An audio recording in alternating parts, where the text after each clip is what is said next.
Saudações a todos, o meu nome é Lucas de Souza Lima, eu sou acadêmico da Universidade Federal do Pampa, do campus de Santana do Livramento, e estou aqui para apresentar a análise do cenário político brasileiro baseado em teóricos clássicos, que foi uma pesquisa que eu realizei junto das cadeiras de Teoria Política Clássica e Metodologia Científica, e posteriormente com a orientação do professor Rafael Schmidt acerca dos trâmites do CIEP. Bom, sobre a pesquisa em questão, a gente utilizou um objetivo muito específico, baseado em resgatar os teóricos clássicos antigos e aplicar a teoria deles para os tempos atuais com uma metodologia qualitativa, ou seja, pegando esse grande arcabouço bibliográfico, colocando, né, na atualidade em questão. Até porque boa parte das teorias deles podem ser fundamentadas nos tempos atuais, e vide que muitos problemas que eles tiveram são aplicáveis atualmente.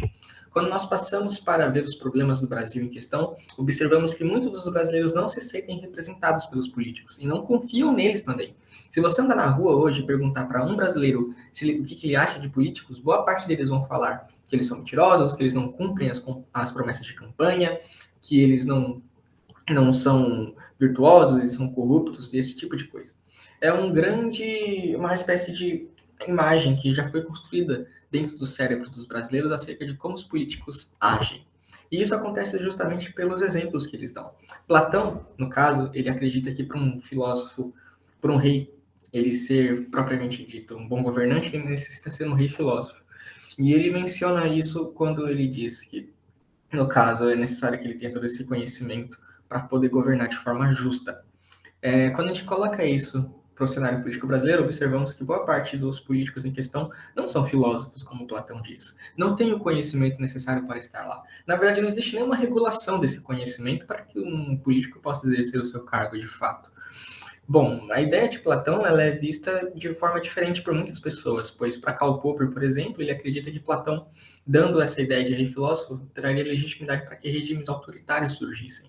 Mas é uma ideia que Platão debateu tanto no seu tempo antigo e pode ser transferida para atualmente. Já Aristóteles, ele acredita que existem vários tipos de governo e deve se delimitar quem governa e como se governa.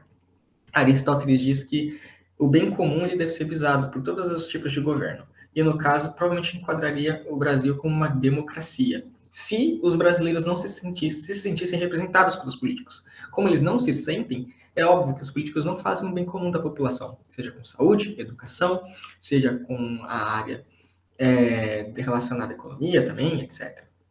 Então, boa parte dos brasileiros não se sentindo representados e vendo que o bem comum não está sendo feito com base nas promessas de campanha e etc., provavelmente Aristóteles colocaria o cenário político brasileiro como uma demagogia e não uma democracia, porque não é um governo virtuoso, segundo ele.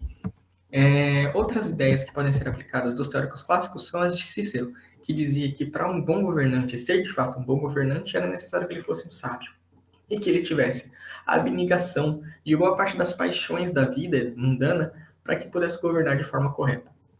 Cícero viveu em um cenário bastante conturbado no Senado romano, pois ele viu gradativamente como que o Senado romano ele estava se degradando, se tornando cada vez mais corrupto, até pelo fim da República Romana e o início do Império Romano.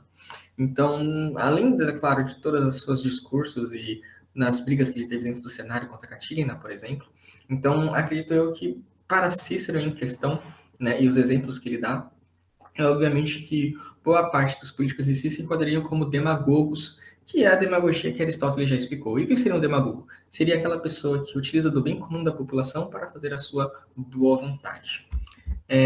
Quando nós passamos para Santo Agostinho, nós vemos que, claro, Santo Agostinho foi um filósofo relacionado à Igreja Católica e que está voltado para essa parte mais eclesiástica, só que as ideias deles podem ser aplicadas também, pois no tempo de Santo Agostinho, ele acreditava que boa parte das pessoas que estavam se convertendo, principalmente os políticos da época, já que estavam no cristianismo primitivo, né, estavam apenas fazendo isso para ganhar a grande massa cristã e o apoio político deles. E é algo que dá para ver no Brasil atualmente, seja com a bancada evangélica e seja com as pessoas, os políticos que abraçam essa religiosidade, essa religião, apenas para ganhar a população em questão pelo populismo, né? E não fazendo a vontade divina de fato que Santo Agostinho defende.